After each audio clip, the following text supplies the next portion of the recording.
Hi everyone.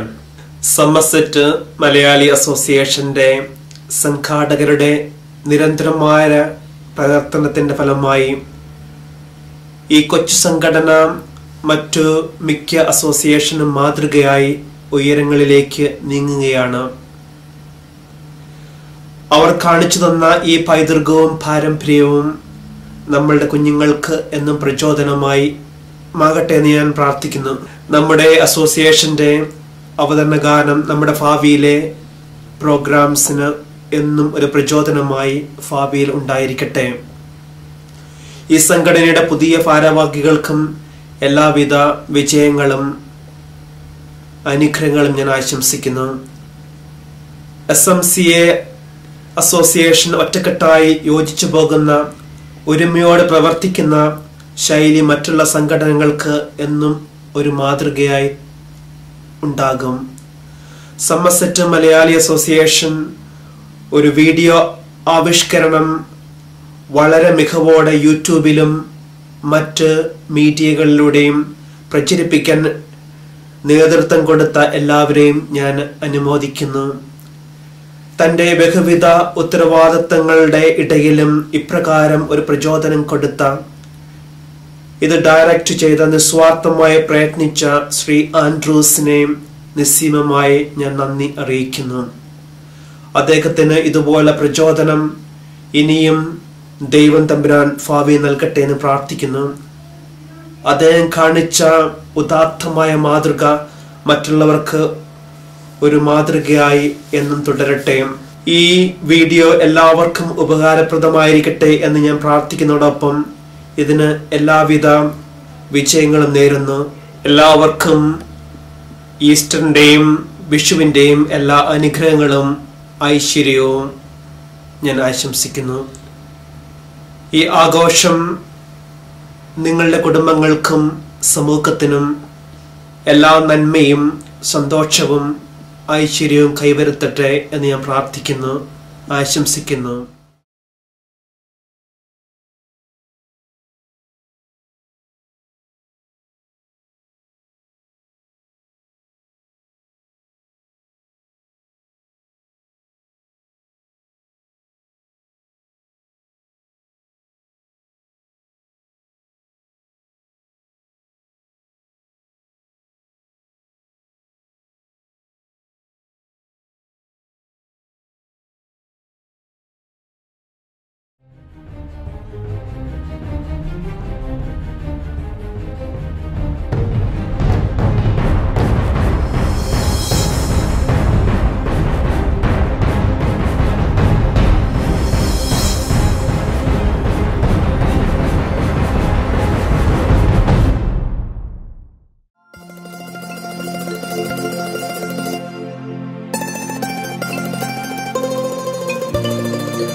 പൊന്തിയോ,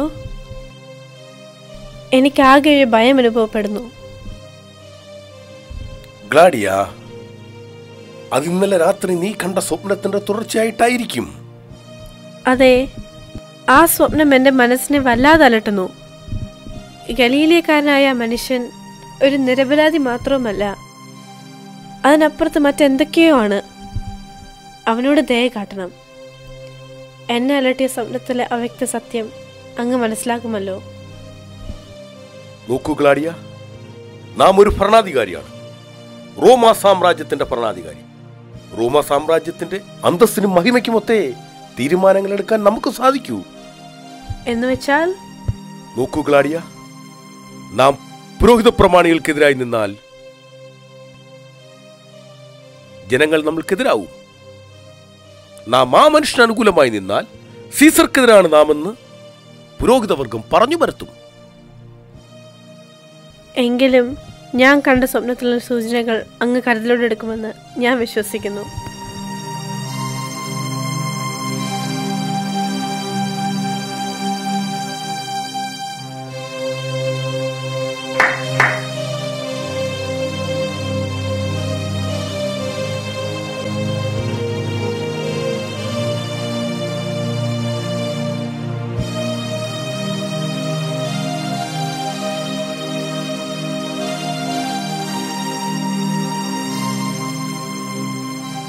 പെട്രോണിയോസ് പുരോഹിത പ്രമാണികളായ കയ്യാഫാസിനെയും അന്നാസിനെയും ആനയിച്ചാലും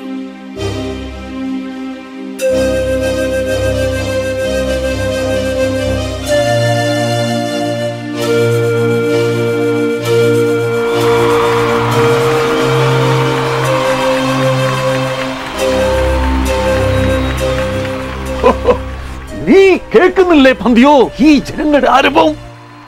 അവനെ ബന്ധനസ്ഥനാക്കിയത് മുതൽ ഈ ജനങ്ങളെല്ലാം തടിച്ചുകൂടിയിരിക്കുന്നു പന്തിയോ, ആ രാജ്യദ്രോഹിയെ വകവരുത്തുവാൻ. കയ്യാഫാസ് അവൻ ഗലീലനായതുകൊണ്ട് നാം ഹെറോദാസിന്റെ അടുത്തേക്ക് പറഞ്ഞയച്ചതല്ലേ? അതെ, ഹെറോദോസ് അവനെ അവിടെ നിന്നും മടക്കി അയച്ചിരിക്കുന്നു. ഇനി നിനക്ക് തന്നെയാണ് അധികാരം അവനെ വിധിക്കുവാൻ, അവനെ വിചാരണ ചെയ്യുവാൻ. ഇനിയും വിധിക്കുവാൻ വൈകിയാൽ ഒരുപക്ഷെ ജനവിളകും പന്തിയോ. അതുകൊണ്ട് ഞങ്ങളുടെ പ്രമാണങ്ങൾക്ക് എതിരായി നിൽക്കുന്ന ആ നസ്രാനെ ചമ്മട്ടി കൊണ്ടടിച്ച് കുരിശിത്തറങ്ങാൻ ഒട്ടും വൈകരുത് പീലാത്തോസ്, ഒട്ടും വൈകരുത്. പെട്രോണിയോസ് അവനെ കൊണ്ടുവരൂ.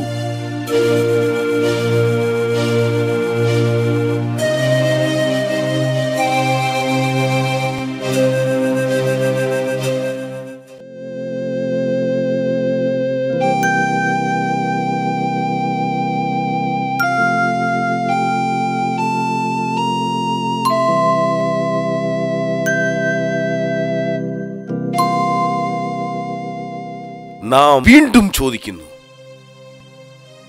എന്തു കുറ്റമാണ് ഈ മനുഷ്യനെതിരായി നിങ്ങൾക്ക് ആരോപിക്കുവാനുള്ളത്? ഇവൻ കുറ്റക്കാരനല്ലായിരുന്നുവെങ്കിൽ ഇവന് ഞങ്ങൾ നിന്റെ അടുക്കൽ കൊണ്ടുവരികയില്ലായിരുന്നു പന്തിയോ. കയ്യാഫാസ്, എന്തുകൊണ്ട് നിങ്ങൾക്ക് നിങ്ങളുടെ നിയമം അനുസരിച്ച് അവനെ ശിക്ഷിച്ചുകൂടാ? നിനക്കറിയില്ല പീലാത്തോസ്, ഞങ്ങളുടെ നിയമമനുസരിച്ച് ഒരു മനുഷ്യനെ മരണത്തിന് വിധിക്കുവാനുള്ള അധികാരം ഞങ്ങൾക്കില്ല പന്തിയോ. മരണത്തിനോ? അത്തരത്തിലൊരു ശിക്ഷ കൊടുക്കുവാൻ എന്ത് തെറ്റാണ് ഇവൻ ചെയ്തത്? ഞങ്ങളുടെ ശാപത്തിനെ ഇവൻ കളങ്കപ്പെടുത്തിയിരിക്കുന്നു പന്തിയോ. വിലക്കിയിട്ടുള്ളതല്ല ചെയ്യുവാൻ ഇവൻ ജനങ്ങളെ പ്രേരിപ്പിക്കുന്നു പന്തിയോ. ഇവൻ ദൈവപുത്രനായ മിശിഹ എന്ന് സ്വയം വിളിച്ചും പറയുന്നു. ഇതുവരെയും കയ്യാപ്പ നിന്നോട് പറഞ്ഞില്ല.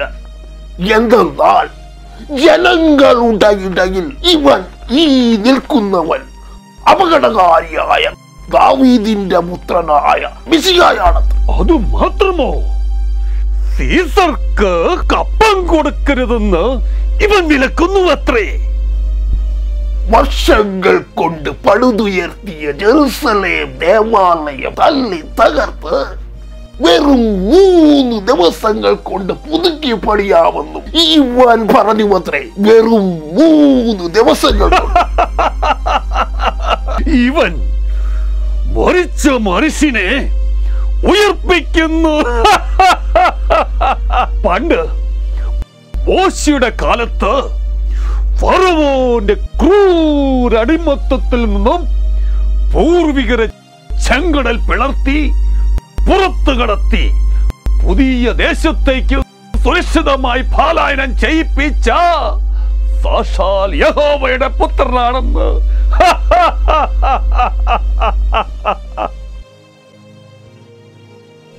നിനക്കൊന്നും പറയുവാനില്ലേ? എന്തെല്ലാം ആരോപണങ്ങളാണ് നിനക്കെതിരെ ഇവർ ഉന്നയിക്കുന്നത്? നോക്കൂ, നിന്നെ ശിക്ഷിപ്പാനും വിട്ടയപ്പാനുമുള്ള അധികാരം നമുക്കുണ്ടെന്ന് നീ മനസ്സിലാക്കുന്നില്ലേ? അത് നടക്കില്ല മതിയോ. അങ്ങ് ഗലീല മുതൽ ഈ ദേശം വരെ പ്രകോപനകരമായ പ്രസംഗങ്ങൾ നടത്തി ജനങ്ങളെ വഞ്ചിച്ച് കള്ളത്തരത്തിൽ അത്ഭുതങ്ങൾ ചെയ്ത് ജെറുസലേം ജനതയുടെ വിശ്വാസങ്ങളെല്ലാം തള്ളിപ്പറഞ്ഞ് സീസർക്കും പുരോഹിതർക്കും എതിരായി നിൽക്കുന്ന ഇവൻ ദൈവപുത്രനായ മിശിഹായാണത്രേ. ഈ മിശിഹ കൊടിയ കുറ്റവാളി തന്നെ. മീനാത്തു, കൊടിയ കുറ്റവാളി തന്നെ. കയ്യാഫാസ്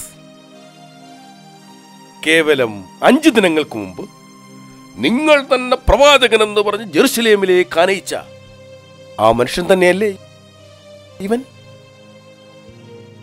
പിന്നെ എനിക്കൊന്നും മനസ്സിലാകുന്നില്ല. എന്തു ഭ്രാന്താണ് നിങ്ങൾ പറയുന്നത്?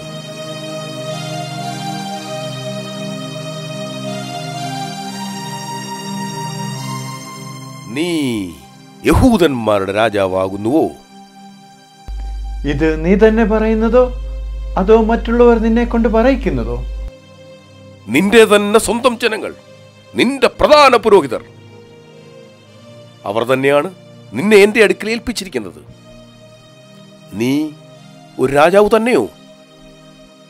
എന്റെ രാജ്യം ഇവിടെയല്ല. അതായിരുന്നുവെങ്കിൽ എന്നെ വിധിപ്പാൻ എന്റെ ജനങ്ങൾ നിനക്ക് വിട്ടുതരുമായിരുന്നു എന്ന് നീ കരുതുന്നുവോ? അപ്പോൾ നീ ഒരു രാജാവാകുന്നുവെന്ന്? സത്യത്തിന് സാക്ഷ്യം നിൽക്കുവാനാണ് ഞാൻ ജനിച്ചത്. സത്യത്തെ കേൾക്കുന്നവനോ എന്റെ സ്വരവും ശ്രവിക്കുന്നു. സത്യോ? എന്ത് സത്യം? എനിക്കൊന്നും മനസ്സിലാകുന്നില്ല.